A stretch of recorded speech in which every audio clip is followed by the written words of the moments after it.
Graça e paz, irmãos. Vamos abrir nossas Bíblias no Evangelho de Mateus, no capítulo 6, versículos 16 a 18. Continuando as nossas exposições no Evangelho de Mateus, chegamos agora no capítulo 6, versículos 6 a 18. A partir do capítulo 6, o Senhor Jesus trata a respeito da verdadeira piedade. Ele ensina aos discípulos como eles deveriam dar esmolas, como eles deveriam orar. E agora Jesus ensina aos discípulos como eles deveriam jejuar. Mateus 6, 16 a 18. Vamos ler a palavra do Senhor. A palavra de Deus nos diz: quando jejuardes, não vos mostreis contristados como os hipócritas, porque desfiguram o rosto com o fim de parecer aos homens que jejuam. Em verdade vos digo que eles já receberam a recompensa. Tu, porém, quando jejuares, unge a cabeça e lava o rosto, com o fim de não parecer aos homens que jejuas, e sim ao teu Pai em secreto. E teu Pai, que vê em secreto, te recompensará. Amém. Vamos orar ao Senhor. Bendito Deus, nesse momento nós lemos a Tua palavra, nos colocamos aos Teus pés, colocamos as nossas vidas diante do Senhor, pedindo que o Senhor fale mais uma vez ao coração do Teu povo. Nos dirige e nos conduz no verdadeiro conhecimento da Tua palavra. Esse é o momento onde nós clamamos pela ação, pelo poder e pela atuação do Espírito Santo. E é em nome de Jesus que nós oramos. Amém. Queridos irmãos, hoje nós estamos vivendo uma grande necessidade de consagração. Há muitas pessoas que frequentam igrejas, há muitas pessoas que estão presentes nas programações e nos cultos, há muitos que se dizem cristãos, mas poucos que são consagrados ao Senhor. São poucos que têm uma vida de oração e que têm uma vida de prática da verdadeira piedade cristã, incluindo o jejum. E nesse texto que nós lemos, Jesus ensina aos discípulos não apenas sobre a prática do jejum, mas o Senhor Jesus ensina como eles deveriam exercer, fazer, exercitar essa prática em sua vida privada. É a respeito disso que o Senhor Jesus trata aqui nessa sessão, como os discípulos deveriam jejuar. Por incrível que pareça, esse é um assunto estranho em muitos arraiais. Há muitos cristãos que não sabem o que significa isso. E é por isso que o Senhor Jesus nos ensina no Sermão do Monte é profundamente relevante para nós, para que nós possamos não apenas aprender como fazer, mas para que nós comecemos a fazer. Então vamos analisar hoje como se deve jejuar. É isso que o Senhor Jesus trata aqui. Antes de adentrar os versículos 16 a 18, vamos nos lembrar rapidamente a respeito do Sermão do Monte. O Sermão do Monte foi proferido pelo Senhor Jesus logo no início do seu ministério e é também chamado o Sermão do Discipulado. Jesus se dirige aos seus discípulos para ensinar a ele lições fundamentais do que significava ser um discípulo de Jesus.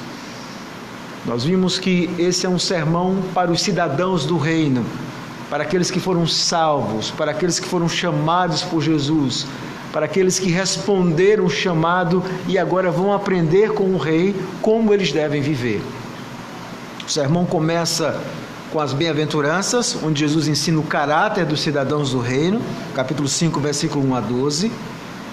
Em seguida, Jesus ensina como esses cidadãos do reino, e somente eles influenciam o mundo, eles são sal e luz. A partir do versículo 17, Jesus então começa o momento do sermão onde ele reinterpreta a lei. Ele diz que não vem abolir a lei, terminar, mas ele vem obviamente cumprir a lei e obviamente terminar alguns aspectos daquelas leis cerimoniais, civis de Israel, mas a lei moral de Deus. Jesus vem, conforme nós encontramos nos 10 mandamentos, Jesus vem não apenas cumprir essa lei, mas ensinar o verdadeiro significado dos mandamentos. E Jesus então vai reinterpretar os vários desses mandamentos, mostrando que o que Deus quer não é uma obediência externa, mas é sempre o coração. Jesus vai tratar a respeito do mandamento de não matar, do versículo 21 a 26, vai tratar a respeito do adultério, 7º mandamento, 27 a 32, vai tratar a respeito do 3º mandamento, especificamente sobre os juramentos, 33 a 37, vai tratar a respeito da 2ª tábua da lei, da ideia da vingança, e vai concluir essa sessão tratando do amor ao próximo, conclamando os discípulos para que eles fossem perfeitos, para que eles buscassem uma obediência total à lei de Deus.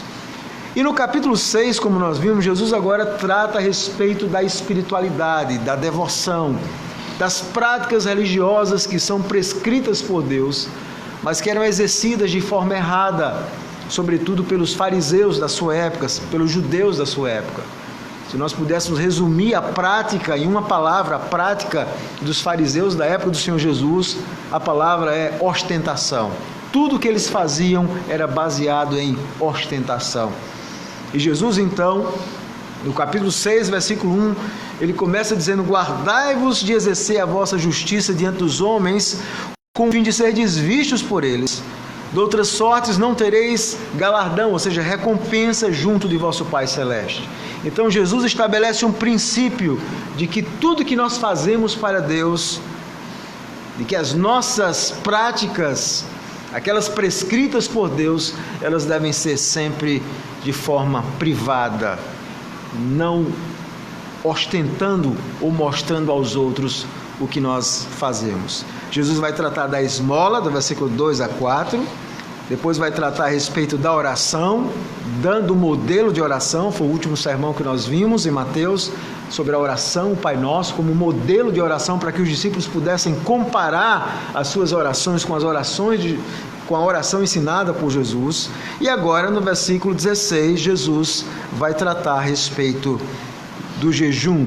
Jesus está tratando a respeito da verdadeira piedade, que sempre vai se opor ao desejo que as pessoas têm de exibi-la publicamente. Essa é a natureza do pecador. Ele quer sempre se mostrar, ele quer sempre exibir a sua espiritualidade. Jesus diz: vocês, como meus discípulos, serão diferentes. A única pessoa com quem vocês vão estar preocupados em exibir essa espiritualidade é para com o Pai. E aqui Jesus vai tratar a respeito do jejum. Então, o que é que esses versículos 16, 17 e 18 tratam? Do que é que eles tratam? Jesus está ensinando aos discípulos o jejum que impressiona a Deus. Qual é a prática correta? Como nós devemos fazer isso? Jesus parte do princípio de que eles vão jejuar. Veja o versículo 16: quando jejuardes. Jesus não está dizendo que a prática do jejum é uma prática errada, equivocada, muito pelo contrário, ele está pressupondo que os discípulos vão fazer isso, como os fariseus faziam, mas que faziam de forma errada. E agora Jesus, o objetivo é corrigir, consertar. O argumento que o Senhor Jesus usa é bastante simples. No versículo 16, ele vai mostrar a pressuposição de que eles iam jejuar, quando jejuardes, e vai trazer uma ordem muito clara: quando jejuardes, não vos mostreis contristados como os hipócritas.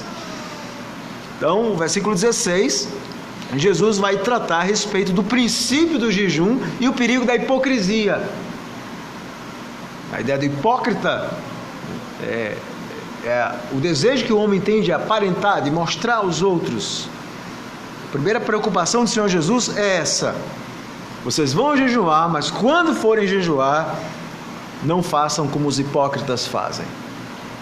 Segunda coisa que Jesus ensina no versículo 17 e 18 é o modo correto e o propósito de jejuar. Então, no versículo 17 a 18, Jesus vai trazer uma ordem também, observe: tu, porém, quando jejuares, como eles deveriam agir. E o Senhor Jesus então traz um princípio, aquilo que nós chamamos de uma injunção, uma ordem. Injunção é uma ordem, uma injunção positiva para que eles parecessem felizes, alegres, não tristes, contristados quando jejuaste, não como estivessem passando fome. E se existe um momento que o homem fica triste é quando ele passa fome, quando está com fome. Jesus disse: não, a ordem é manter a aparência alegre. Somente Deus deve saber que você está jejuando, porque você deve almejar apenas a recompensa divina. Então o tema, para aqueles que quiserem anotar o sermão, daquilo que eu vou falar nessa noite, é o jejum que impressiona a Deus. O jejum que impressiona a Deus. Primeiro, o princípio do jejum e o perigo da hipocrisia, no versículo 16. O princípio do jejum e o perigo da hipocrisia. Segundo lugar, o modo correto e o propósito de jejuar, no versículo 17 e 18. Jesus vai tratar o modo correto e o propósito de jejuar. Repetindo, o tema, o jejum que impressiona a Deus. Primeiro, no argumento de Jesus, ele vai tratar no versículo 16 o princípio do jejum e o perigo da hipocrisia. Segundo, o modo correto e o propósito de jejuar, no versículo 16 ao versículo 18. Então vamos analisar em primeiro lugar o versículo 16. Jesus começa dizendo aos discípulos: quando jejuardes. Jesus está pressupondo de forma muito clara que os seus discípulos vão jejuar, de que os seus seguidores vão jejuar. E a pergunta é: será que isso é verdade? Será que esse pressuposto que o Senhor Jesus está colocando é uma realidade em nossas vidas? Jesus está dizendo: vocês, como meus discípulos, quando vocês jejuarem. Então Jesus está trazendo um princípio. E por que Jesus está trazendo esse princípio? De onde vem essa ideia do jejum? A primeira coisa que nós temos que lembrar é que desde o Antigo Testamento, e no Antigo Testamento, o jejum era ordenado por Deus em apenas um único dia, no dia da expiação. Esse era o dia onde Deus ordenava que toda a nação de Israel deveria jejuar. Nós vamos encontrar isso em Levíticos, no capítulo 16, versículos 19 a 31. Abra sua Bíblia para acompanhar. Levíticos, capítulo 16, versículos 29 a 31. A palavra de Deus nos diz o seguinte: isto vos será por estatuto perpétuo. No 7º mês, aos 10 dias do mês, afligireis a vossa alma, e nenhuma obra fareis, nem o natural, nem o estrangeiro que peregrina entre vós. Porque naquele dia se fará expiação por vós, para purificar-vos, e sereis purificados de todos os vossos pecados perante o Senhor. É sábado de descanso, solene para vós outros, e afligireis a vossa alma, é estatuto perpétuo. Então, o que era esse dia da expiação? O dia da expiação era um momento onde, uma vez por ano, o sumo sacerdote ia entrar no tabernáculo, no santo lugar, no santo dos santos, para ali oferecer a Deus um sacrifício em cima da arca da aliança. Era o momento mais importante do ano. E no capítulo 23, ainda em Levíticos, versículo 27 a 32, 23, 27 a 32 diz assim, e falando mais uma vez, nesse dia, no versículo 28, nesse mesmo dia nenhuma obra fareis, porque é o dia da expiação, para fazer expiação por vós perante o Senhor vosso Deus. Porque toda alma que nesse dia não se afligir, será eliminada do seu povo. Quem nesse dia fizer alguma obra, a esse eu destruirei no meio do povo. Nenhuma obra fareis, é estatuto perpétuo pelas vossas gerações, em todas as vossas moradas. Sábado de descanso solene vos será. Então afligireis a vossa alma aos 9 meses, de uma tarde a outra tarde, e celebrareis o vosso sábado. Também em Números, no capítulo 29, versículo 7.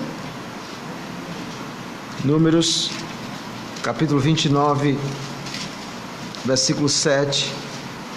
Diz assim: no dia 10 deste 7º mês, tereis santa convocação e afligireis a vossa alma, nenhuma obra fareis. Então, nesse dia da expiação, era um dia máximo onde todo o povo de Deus deveria não apenas fazer o sacrifício da expiação. E o sumo sacerdote pegava 2 animais, ele levava então, fazia o sorteio, um deles era solto, o outro era levado, ele entrava no Santo dos Santos, sacrificava, e todo o povo devia afligir a sua alma, devia se consagrar ao Senhor. Havia um santo jejum, onde toda a nação era convocada para afligir-se e para estar na presença de Deus. Mas além desse momento importante da expiação, onde toda a nação era convocada a afligir a sua alma, a se consagrar, a buscar a Deus em oração, a buscar a Deus em jejum, nós vemos também em alguns momentos na vida do povo de Israel, no Antigo Testamento, sobretudo quando o povo está no exílio, eles então convocam santos jejuns para que eles pudessem clamar pelo retorno, para pedir a misericórdia de Deus. Eles queriam voltar à terra prometida. Então nós vemos o povo de Israel unido, clamando a Deus, jejuando. Nós vemos isso no livro de Zacarias, no capítulo 7, no versículo 3 a 5. Zacarias, capítulo 7, versículo 3 a 5. A palavra de Deus nos diz o seguinte: e perguntaram aos sacerdotes que estavam na casa do Senhor dos Exércitos e aos profetas: continuaremos nós a chorar com jejum no 5º mês, como temos feito por tantos anos? Então a palavra do Senhor dos Exércitos me veio a mim, dizendo: fala a todo o povo desta terra e aos sacerdotes, quando jejuastes e pranteastes no 5º e no 7º mês, durante estes 70 anos, acaso foi para mim que jejuaste, com efeito para mim? Quando bebeis e comeis, não é para vós mesmos que comeis e bebeis? Não ouviste vós as palavras que o Senhor pregou pelo ministério dos profetas que nos precederam, quando Jerusalém estava habitada e em paz com as suas cidades ao redor dela, e o sul e a campina eram habitados? Então, o que Zacarias está dizendo é que o povo escolheu 2 meses, no 5º mês, no 7º mês, eram meses especiais, onde o povo se dedicava ao jejum, clamando a Deus: Senhor, nós queremos voltar para a terra. Havia uma santa convocação. Então, não apenas no dia da expiação, mas também aqui nós vemos que em 2 momentos de Israel, em 2 meses, quando eles estão no exílio, eles então se dedicam para jejuar, para clamar. E Deus diz assim: mas será que esse jejum que vocês estão fazendo é para mim mesmo? Será que vocês realmente estão se consagrando a mim, ou estão ficando sem comer? Quando vocês comem é para mim, quando vocês bebem é para mim, ou seja, na vida de vocês, vocês vivem para mim. Aqui Deus está condenando aquele jejum que não é acompanhado da vida santa, da obediência ao Senhor. Além desses jejuns públicos que existiam em Israel no Antigo Testamento, existia também a prática dos jejuns privados. E os jejuns privados eram realizados por homens de Deus. Nós vamos ver vários exemplos de jejuns privados, com o objetivo de promover a auto-humilhação diante de Deus. Muitas vezes isso era feito em conexão com a confissão de pecados. Então o jejum tinha esse objetivo de confissão, de se humilhar, de buscar a presença do Senhor. Nós vemos, por exemplo, no livro de Daniel, no capítulo 9, versículo 3, Daniel clamando a presença de Deus, jejuando. Daniel, capítulo 9, versículo 3, diz assim: voltei o rosto ao Senhor Deus para o buscar com oração e súplicas, com jejum, pano de saco e cinza. A ideia de pano de saco sobre a cabeça, cinza, era a ideia de uma demonstração de humilhação diante de Deus. E aqui nós vemos Daniel orando, jejuando, se humilhando na presença de Deus. O jejum também era usado não apenas de forma pública, corporativa, por toda a nação, mas também de forma privada, para fazer confissão, para se humilhar na presença do Senhor. Você abrir a sua Bíblia também no livro de Neemias, no capítulo 9, Neemias,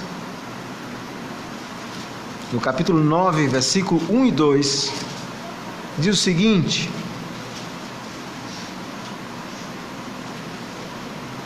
no dia 24 deste mês, se ajuntaram os filhos de Israel com jejum e pano de saco e traziam terra sobre si. Os alinhados de Israel se apartaram de todos os estranhos, puseram-se em pé e fizeram confissão de seus pecados e das iniquidades de seus pais. Então aqui nós vemos mais uma vez a nação inteira buscando ao Senhor, confessando os seus pecados, deixando de lado os pecados e se consagrando ao Senhor. Então nós vemos o papel importante do jejum como sendo um momento de consagração, de auto-humilhação, algumas vezes realizado por um grupo de pessoas ou a nação de Israel, e algumas vezes realizado por indivíduos. Algumas vezes esse jejum ele era usado também em um momento de angústia, um momento de perigo, de desespero. Se você abrir sua Bíblia no Salmo, por exemplo, no Salmo 35, versículo 13, nós vemos também a palavra de Deus falando sobre isso. Salmo 35, versículo 13, a palavra de Deus diz: quanto a mim, porém, estando eles enfermos, as minhas vestes eram pano de saco, eu afligia a minha alma com jejum, em oração me reclinava sobre o peito. Então, em alguns momentos também, há muitos outros textos, nós não vamos ter tempo de ler vários textos no Antigo Testamento, mas o jejum ele ocorria de forma pública, a nação inteira jejuando, e ele também era usado de forma privada, como um momento de auto-humilhação, de confissão, momento de angústia, de desespero, de perigo. Mas algumas vezes esse jejum era falso. O povo jejuava, mas o jejum não era acompanhado da obediência. E é por isso que em Isaías, capítulo 58, versículo 3 e 7, Deus vai condenar Israel pelo seu jejum falso. Se você abrir a sua Bíblia em Isaías 58, versículo 3 e 7, versículo 6, diz assim: porventura não este o jejum que escolhi, que soltes as ligaduras da impiedade, desfaças as ataduras da servidão, deixes livres o oprimido e despedaces todo o jugo. Então o que Deus está dizendo, que o jejum que eu quero é que esse jejum, Isaías 58, seja acompanhado de uma vida santa. Não adianta você ficar sem comer e dizer eu estou me consagrando ao Senhor, se isso não é acompanhado de vida santa, de obediência à palavra do Senhor. Nada servia. Então, em Israel nós vemos o jejum público e o jejum privado. E nos dias de Jesus, como é que funcionava? Na época do Senhor Jesus, os fariseus jejuavam 2 vezes por semana. Nós sabemos disso porque em Lucas 18, 12, quando Jesus retrata aquele fariseu que orava, ele diz a Deus assim: Senhor, eu não sou como esse publicano, eu jejuo 2 vezes por semana. Nós sabemos através de outros documentos, além do Novo Testamento, que geralmente a segunda e quinta-feira era o dia que os fariseus jejuavam. Algumas pessoas devotas, como Ana, em Lucas 2, 37, diz que Ana jejuava ali constantemente no templo. Então, na época do Senhor Jesus, a prática do jejum era comum. Alguns que jejuavam, que se consagravam, mas os fariseus em si, eles tinham esse hábito. E quando os fariseus então jejuavam, e agora vamos voltar lá para o texto, lá de Mateus capítulo 6, volte lá comigo. Quando os fariseus jejuavam, na época do Senhor Jesus, o que é que eles faziam? Eles buscavam, era uma oportunidade maravilhosa de transformar o jejum em um espetáculo religioso. Os fariseus usavam aquilo para ganhar reputação, para mostrar a piedade. Então, quando eles jejuavam, o que é que eles faziam? Observe o que Jesus diz: eles desfiguravam o rosto com o fim de parecer aos homens que eles jejuavam. A palavra grega que Mateus usa aqui é a ideia de desfigurar, de se mostrar. Quando Jesus diz assim: não vos mostreis contristados, Essa palavra grega que Mateus usa aqui para contristado é uma palavra grega que significa a ideia de algo sombrio, abatido. Você aparenta aquele abatimento, você se desfigura, você se mostra triste, você está preocupado que alguém olhe e diga assim: eu acho que ele está jejuando. Ele está jejuando. Então, quando Jesus diz: quando vocês jejuardes, e vocês vão jejuar, os discípulos de Jesus, eles iriam jejuar, porque isso é um princípio bíblico, o jejum. O jejum não é uma invenção, isso é um princípio bíblico de consagração. Quando vocês fizerem isso, não se mostrem contristados como os hipócritas. A palavra hipócrita, que vem de ator, era geralmente usada aquelas máscaras gregas que eles usavam, as máscaras, os vários rostos, o rosto de alegre, o rosto de felicidade, eles trocavam as máscaras. Então eles gostavam da encenação. Jesus diz: não encenem esse momento, não desfigure o rosto, para que os homens vejam que vocês jejuam. Algumas vezes eles não se lavavam, não se barbeavam. Os fariseus espalhavam a cinza sobre a cabeça, mostravam aquele sinal de tristeza. E Jesus diz: tudo isso eles fazem para receber o aplauso dos homens, para receber a recompensa. Jesus diz no final do versículo 16, observe: em verdade vos digo que eles já receberam a recompensa. Qual era a recompensa? Era ser visto. Eles não queriam ser vistos, já foram. Não esperem mais nada de Deus. Esse não é o jejum que agrada a Deus. Eles queriam ser vistos. É tudo isso que eles têm. Os fariseus então usavam essa prática da desfiguração, do abatimento, da tristeza, para mostrar aos homens que estavam jejuando. Jesus diz: não façam isso. Que tipo de jejum é que Jesus está tratando aqui? É importante que nós entendamos isso. Jesus está tratando aqui do jejum privado. Há espaço também para momentos, nós vamos ver isso em alguns textos onde no Novo Testamento a igreja está jejuando. Obviamente, se a igreja é convocada a jejuar, todos nós sabemos que quem está ali vai estar fazendo o quê? Jejuando. É lógico.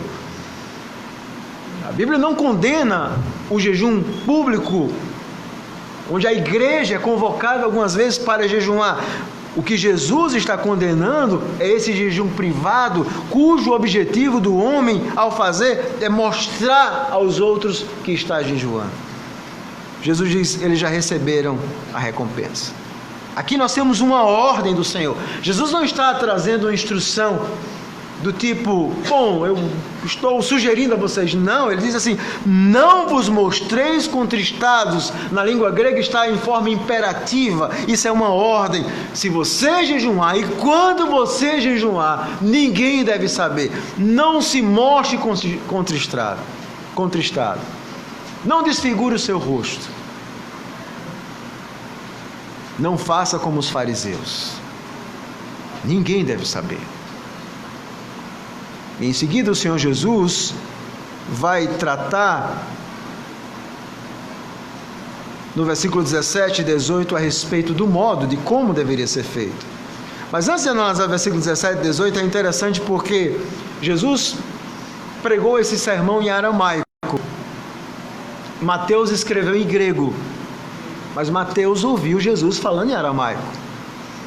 E uma das coisas que Mateus faz quando ele escreve é usar duas palavras para distorcer e desfigurar. Essa palavra que ele usa aí, quando ele diz assim, a palavra para desfigurar, a palavra desfigurar e parecer, Mateus faz um jogo de sons nessas duas palavras, porque essas duas palavras são muito parecidas. A palavra para desfigurar no grego é afanizousin, e a palavra para parecer é phanosin. Então Mateus diz, e de alguma forma o que Mateus está fazendo é capturando um pouco da ironia do Senhor Jesus, do humor do Senhor Jesus, de como Jesus está ridicularizando aquela atitude hipócrita dos fariseus. É como se Mateus quisesse capturar algo além das palavras do Senhor Jesus. Ele escolhe a dedo as palavras para dizer, para demonstrar como Jesus age. E Jesus diz: não façam isso. É como se Jesus estivesse dizendo: isso é ridículo aos olhos de Deus. É ridículo aquela pessoa que ostenta aos olhos de Deus. É ridículo você orar ou jejuar ou dar esmola com o objetivo de aparentar para os homens. Isso não funciona para Deus. Não é isso que Deus quer de você. Mas como é que se deve jejuar então? Observe que logo em seguida o Senhor Jesus vai tratar no versículo 17, e o versículo 17, veja na sua Bíblia, começa com a palavra tu, porém. Jesus está focando de forma específica em segunda pessoa, dizendo você. Jesus está falando, e é interessante isso é uma técnica de discurso. Jesus está falando para todo um grupo de discípulos, mas agora de forma específica, ele diz assim: eu quero falar com você, quando você jejuar. Tu, porém, quando jejuares, unge a cabeça e lava o rosto, com o fim de não parecer aos homens que jejuas. Ao invés daquela aparência triste, contristada, de alguém que está passando fome, Jesus diz, essa ideia que o judeu usa no versículo 13, de ungir a cabeça, lavar o rosto, é a ideia de mostrar alegria, é de que ninguém sabe que você está jejuando. Apenas Deus precisa saber. Apenas Deus precisa saber. E às vezes quando nós estamos na nossa prática religiosa, sempre existe aquela pulguinha no nosso coração, aquela pulguinha diabólica que faz com que nós queiramos dizer a alguém: eu estou orando, eu estou jejuando. Jesus diz: cuidado com essa pulguinha que está lá no coração pecador, essa síndrome de Lúcifer, esse desejo da ostentação, de dizer, de mostrar aos homens quem nós somos, como nós oramos, como nós jejuamos. Jesus diz: não faça nada disso. Faça em secreto. Faça de forma privativa.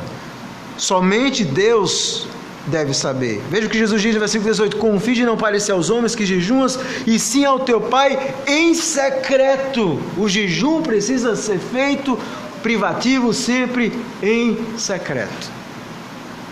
Obviamente, algumas vezes no lar, na família, nem sempre é fácil, porque você é casado, você toma café, você almoça, e no dia que você decide não tomar café e não almoçar, é possível que a sua esposa, o seu cônjuge, os seus filhos imaginem que você está jejuando. E se o seu esposo não quer tomar café e nem almoçar, ou talvez nem jantar, você também, como um cristão, precisa entender ou talvez compreender que ele está jejuando. E você não precisa sempre estar perguntando: está passando fome? Está doente? Talvez ele esteja simplesmente jejuando, se consagrando ao Senhor. E aqui nós vemos Jesus dizendo que deve ser feito em secreto. E teu Pai, observe, que vê em secreto, ele te recompensará. O teu Pai que vem em secreto, ele te recompensará. Então a prática do jejum, Jesus está ensinando que ela deve visar e tem um único fim: ela só visa a glória de Deus. Isso é muito interessante, porque hoje toda a espiritualidade dos nossos dias, ela é baseada na ostentação. As pessoas querem dizer a você o quanto oro, o tempo que oro, o que elas fazem, quantas pessoas elas evangelizaram, quantas pessoas através delas foram convertidas. Os homens, eles gostam de ostentar, pastores gostam de ostentar. Mas a essência do evangelho é exatamente o oposto. A espiritualidade é algo secreto, privado. Não se preocupe em mostrar a ninguém. Deus vai ver. E Deus vai recompensar. Não é Deus que você quer alcançar com o seu jejum? Então Deus, ele vai te recompensar. E é interessante que os fariseus acusaram os discípulos de Jesus de não jejuar. Em Mateus, eu ainda vou pregar sobre esse texto no futuro, mas em Mateus, no capítulo 9, versículo 14, eles perguntam exatamente isso a Jesus. Vieram, pois, os discípulos de João e lhe perguntaram, aliás, os discípulos de João, não os fariseus, por que jejuamos nós e os dos fariseus jejuam e os teus discípulos não jejuam? Essa foi uma pergunta importante que foi feita a Jesus. E a resposta de Jesus é muito lógica. Podem acaso estar tristes o convidado para o casamento enquanto o noivo está com eles? Jesus usa essa metáfora. Jesus era o noivo, Jesus estava em missão, eles não tinham tempo, a missão de Jesus era curta, ele queria alcançar cada aldeia, ele queria alcançar cada lar, os discípulos eram enviados, eles estavam trabalhando, não tinha tempo. Mas Jesus vai dizer, no final do versículo 15, mas quando o noivo for retirado, ou seja, quando eu for para os céus, nesses dias eles vão jejuar. Aí eles vão jejuar. Porque o noivo, qual é o objetivo do jejum? Não é estar perto de Deus? Jesus está dizendo, eu sou o Deus encarnado. Eles estão perto de mim. Jesus estava em missão. Então nós vemos que no Novo Testamento, a igreja do Senhor Jesus, a igreja cristã, ela segue essa mesma prática que nós vemos no Antigo Testamento. Nós vamos encontrar exemplos de jejuns públicos, por exemplo, em Atos 14, 23, a igreja do Novo Testamento, Atos 14, 23, nós vemos a igreja reunida, jejuando para eleger os presbíteros. Aqui nós temos um jejum corporativo, a igreja. Obviamente que não pode ser em secreto, a igreja inteira é convocada para jejuar. Atos 14, 23 diz assim, e promovendo-lhes em cada igreja a eleição de presbíteros, depois de orar com jejuns, os encomendaram ao Senhor em quem haviam crido. Aqui nós vemos a prática do jejum público, a igreja. Então não há nada de errado em muitas vezes o conselho da igreja convocar a igreja e dizer, domingo nós teremos um jejum, nós convocamos a igreja para se consagrar. Ou talvez quando nós temos eleições de presbíteros, diáconos ou de pastores, esse é um momento de consagração, de jejum. Esse é um jejum bíblico, corporativo, da igreja, público. Mas existe outro tipo de jejum também na Bíblia, o jejum privado. Nós vamos ver também no Novo Testamento alguns exemplos desse jejum privado. Vamos ver alguns exemplos, Atos 27, 9. Atos capítulo 27, versículo 9. Quando Paulo está naquele navio, em meio de muitos perigos de viagem, diz assim, depois de muito tempo, tendo-se tornado a navegação perigosa e já passado o tempo do dia do jejum, admoestava-os Paulo. Então houve um momento onde Paulo dedicou o dia para jejuar, para buscar a presença de Deus. Esse foi um jejum, possivelmente corporativo. Paulo, juntamente com um grupo de irmãos, ou talvez Paulo, nós não sabemos ao certo, ele tirou aquele dia para jejuar, para buscar a presença do Senhor. Ou seja, nós vemos o povo de Deus no Novo Testamento também jejuando. E em 2 Coríntios, capítulo 6, versículo 5, abra sua Bíblia, há dois textos em 2 Coríntios. 2 Coríntios 6, 5, quando o apóstolo Paulo vai falar da vida dele, vai falar um pouco da sua biografia, ele vai dizer assim, nos açoites, ele vai falar da vida dele, ele enfrentou muitos açoites, nos açoites, nas prisões, nos tumultos, nos trabalhos, nas vigílias e o que mais? Nos jejuns, plural. O apóstolo Paulo deve ter feito muitos jejuns na sua vida, vários momentos onde ele se dedicou a jejuar, a buscar a presença do Senhor. Os jejuns. Ainda em 2 Coríntios, no capítulo 11, versículo 27, o apóstolo Paulo diz o seguinte, falando mais uma vez da sua vida, em trabalhos e fadigas, 11, 27, 2 Coríntios, em vigílias, muitas vezes, em fome e sede, e agora o que é que ele diz? Em jejuns, muitas vezes. Esse versículo, em nossos dias dos crentes, seria em jejum poucas vezes, ou em jejum nenhuma vez, ou eu nem sei o que é isso, pastor. Veja quão distante a nossa geração está do Senhor, de uma vida mais consagrada. Paulo diz, em jejuns, muitas vezes na minha vida. Muitas vezes. E qual é o objetivo do jejum? Por que o jejum? Qual o propósito dele? Por que Jesus está dizendo, quando jejuares, por que jejuar? Nós vamos jejuar algumas vezes de forma pública, algumas vezes de forma discreta, privada. Mas qual a importância do jejum? A ideia do jejum é a ideia de você se abster da comida, do alimento, para mostrar que nada na sua vida é mais importante a não ser Deus. A ideia do jejum, e nós vamos ver isso, é lembrar que Deus é o aspecto mais importante da sua vida. Então, o jejum é um momento de profunda consagração, onde você diz, não é a comida que sustenta a minha vida. O que sustenta a minha vida é tão somente Deus. E você então renuncia os principais impulsos humanos para se dedicar à oração e ao jejum. Nós vemos, inclusive, a palavra de Deus nos ensinando a importância do jejum ser acompanhado da oração. O jejum é aquele santo desejo que vem no seu coração de se consagrar, de se auto-humilhar, de buscar o Senhor, de colocar Deus em primeiro lugar. Em momentos de angústia, em momentos de aflição, em momentos onde você está enfrentando lutas, você então compreende que além de orar, você quer uma consagração mais intensa, você quer buscar a Deus de forma mais intensa na sua alma, no seu coração. Então você se devota inteiramente a Deus, você se consagra inteiramente a Deus. Esse é o objetivo do jejum. O jejum, portanto, ele tem uma razão muito clara. O jejum é a busca do Senhor, é o desejo de se voltar para Deus,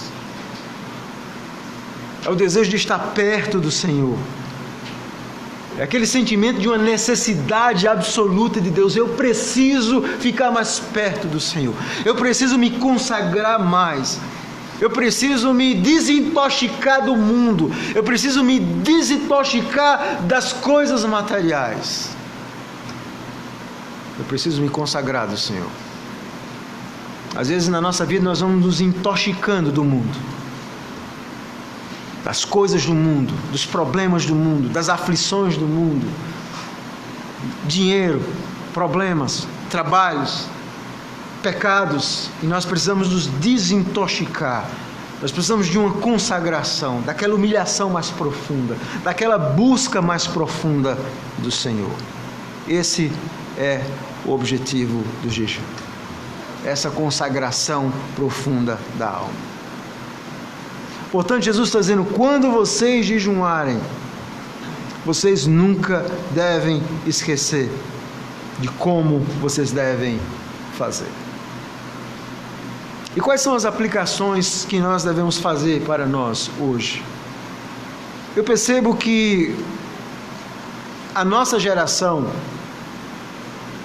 é a geração que desaprendeu as práticas da verdadeira piedade cristã.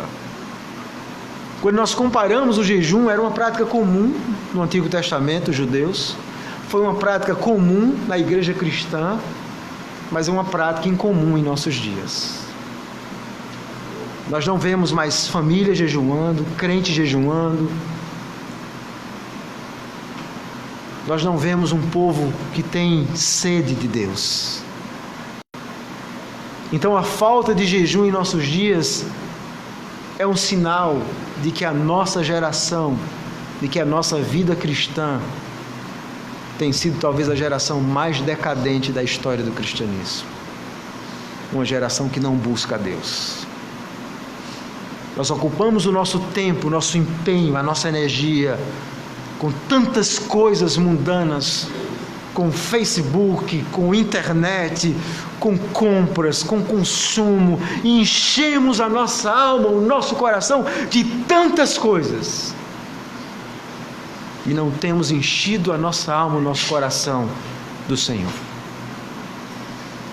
E nós precisamos hoje redescobrir essa prática. Temos que nos lembrar do Senhor Jesus. Quando vocês jejuarem, e quando você lê esse texto, vocês dizem, quando o quê? O que Jesus está querendo dizer? Quando é o quê? Quantos de nós temos de fato nos dedicado à prática do jejum? E o pior é que a nossa geração, há crentes que tem jejuado. Você sabia disso? É o jejum intermitente. É verdade. Você vai no nutricionista passa para você um jejum intermitente para perder peso. E muitos crentes têm dito a você, pastor, eu estou fazendo um jejum intermitente. Eu não tenho nada contra o jejum intermitente. Mas que tal um jejum santo? Que tal uma motivação maior? Que tal uma razão mais nobre na nossa vida para buscarmos ao Senhor? Está na hora de nós começarmos, irmãos, a nos voltarmos para o Senhor. Quando jejuardes?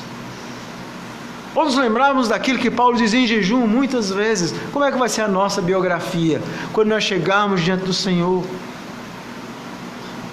Será em jejum? Nenhuma vez. Nenhuma. E hoje o Senhor está convocando a mim e a você, primeiro, a jejuar. Segundo, a fazer da forma correta. E é por isso que quando nós temos uma convocação, e nós fazemos isso aqui na igreja, quantas convocações nós não tivemos? Domingo pela manhã, 7 horas, nós vamos orar e jejuar. Eu posso contar nos dedos das minhas mãos os membros dessa igreja que vem. Mas se eu dissesse, domingo, 7 da manhã, nós vamos para um passeio em Salvador, não cabia gente, talvez. Porque a nossa alma, ela sempre se atrai mais pelas coisas do mundo. E é por isso que nós precisamos hoje clamar ao Senhor, para que Ele desperte o nosso coração. Nós precisamos nos voltar para o Senhor. Se nós queremos ser uma igreja, um povo abençoado pelo Senhor, nós temos que ser um povo mais santo, mais consagrado ao Senhor. Se nós queremos ver essa igreja crescer e expandir, se nós queremos ver os nossos lares mais fortes, se nós queremos ver os nossos filhos mais consagrados, nós temos que nos consagrar. Nós temos que parar de reclamar da nossa vida, reclamar do esposo, da esposa, do filho, reclamar porque eles não estão mais na igreja. Veja, nada disso vai adiantar. Só quem pode mudar corações, só quem pode mudar a vida é o Senhor, e nós temos que nos consagrar. Ao invés de reclamar, vamos jejuar por essas pessoas, vamos clamar por elas, para que Deus faça uma obra, para que o Senhor intervenha. É isso que nós precisamos fazer, é buscar verdadeiramente ao Senhor, nos voltar para o Senhor. E a minha oração é que o Senhor faça isso. E uma das coisas que nós aprendemos do nosso Salvador é exatamente isso. Ainda que no ministério Jesus compreendeu que não havia... Jesus estava tão envolvido nos discípulos, e ele mesmo era o noivo, ele era a própria presença de Deus no meio, já que o jejum é estar perto de Deus. O próprio Jesus era o noivo, é isso que ele quer dizer aos discípulos. Mas nós vemos o próprio Senhor Jesus em Mateus, no capítulo 4, Jesus jejuando. No capítulo 4, no versículo 1 e 2, diz que Jesus foi levado pelo Espírito para ser tentado no deserto, depois de jejuar 40 dias e 40 noites. 40 dias e 40 noites. Jesus está fazendo aquilo que Israel não fez. Israel foi para o deserto e Deus deu a ele comida, Deus deu cordoniz, Deus deu água, ele foi infiel. Mas o verdadeiro Israel, que é Jesus, vai ser tentado durante 40 dias e 40 noites, e ainda Satanás oferece a ele para que ele usasse o poder para transformar as pedras em pão. Ele: não, eu vou aguardar pelo meu Pai. Jesus se consagrou inteiramente, para nos ensinar que a única coisa que nós precisamos na nossa vida é viver perto de Deus. 40 dias e 40 noites significava exatamente isso. O Israel perfeito que nos ensina que a essência da vida é estar perto do Pai. Se tem faltado jejum em nossa vida, é porque nós não temos vivido perto de Deus o suficiente. Nós não temos vivido. Nós não temos orado o suficiente, nós não temos buscado o suficiente. E precisamos nos voltar para o Senhor. O Senhor conclama a você e a mim. O Senhor conclama essa igreja. É tempo de voltar para Deus. É tempo de nos desintoxicarmos. É tempo de consagração. É tempo de enfrentarmos as nossas batalhas de joelhos. É tempo de vocês jovens aprenderem o que é isso, adolescentes. E às vezes nós podemos começar jejuando aos poucos, uma manhã. Nós podemos ir aumentando, manhã e tarde, o dia. De acordo com os nossos limites, obviamente. Mas o mais importante é a sinceridade do nosso coração em buscar ao Senhor. Jejuem, orem. Porque a melhor parte dessa vida nós estamos perdendo. A maior parte dessa vida são os momentos na presença do Senhor.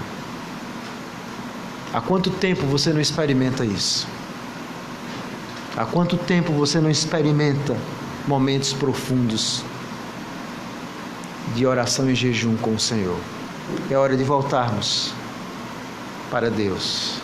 Hoje o Senhor nos convoca. Vamos orar ao Senhor. Senhor Deus e Pai, louvado e exaltado seja o Teu santo nome, que é bendito. E hoje nós clamamos que o Senhor tenha misericórdia da nossa vida, para que o Senhor nos levante como um povo que busca, um povo que é consagrado, um povo que é dedicado, um povo que quer viver aos pés do Senhor.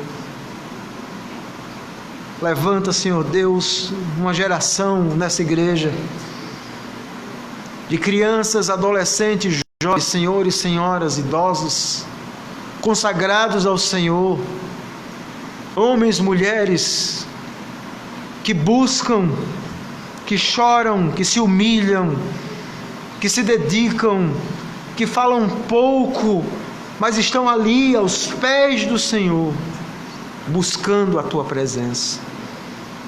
Levanta uma geração que vá ao trono da graça. Uma geração para que um trono da graça não é aquele local estranho, esporádico, remoto, mas levanta uma geração onde o trono da graça, onde a Tua presença é o melhor lugar onde o Teu povo quer estar. É disso que nós precisamos em nossos dias. Tem misericórdia da nossa vida, para que possamos voltar para andarmos mais perto do Senhor. É em nome de Jesus que nós oramos. Amém.